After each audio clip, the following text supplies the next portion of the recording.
दिव्यांग बांधवांचे 4 महिन्यापासून मानधन रखडलेलं होतं। त्यामुळे दिव्यांग बांधवांना मोठ्या अडचणींचा सामना करावा लागला।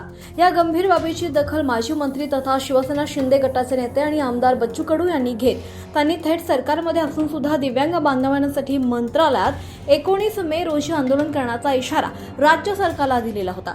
बच्चू कडूंच्या आंदोलनाच्या इशाऱ्यानंतर अखेर राज्य सरकारनं दिव्यांग बांधवांचे 4 महिन्यांपासून रखडलेलं मानधन संदर्भात GR काढलाय। लवकरच दिव्यांग बांधवांच्या खात्यात रक्कम जमा करण्यात येणार आहे। बच्चू कडूंच्या आंदोलनाच्या इशाऱ्यानंतर राज्य सरकारनं हा निर्णय घेतला आहे।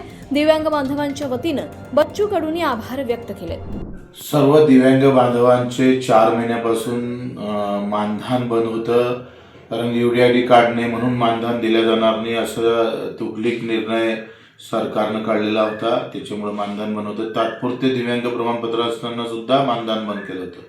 या दोनही गोष्टीसाठी आपण 19 तारखेला आंदोलनाचा इशारा थेट मंत्रालयात आंदोलन करू असं आपण इशारा दिला होता। पण या दोन्ही गोष्टी आता सरकारनं पूर्ण केलेल्या आहे। खरं तर यामध्ये आमचे जे दिव्यांग सचिव आहे यांनी महत्त्वाची भूमिका घेतली। सामाजिक न्याय विभागाचे सचिव आणि मुख्य सचिव, मुख्यमंत्री महोदय आणि आमचे सावे साहेब आणि एकनाथजी शिंदे साहेबांनी भूमिका घेतल्यामुळे आता दोनही शासन निर्णय ज्याच्यामुळे 4 महिन्यापासून दिव्यांगांचे पगार बंद होते त्यांना आता पूर्ववत सुरू करणार आहे। दोनही निर्णय मागे घेतलेले आहे। सरकारचे आभार मानतो आणि तुर्तच 19 तारखेचं आंदोलन आपण मागे घेत आहोत। धन्यवाद।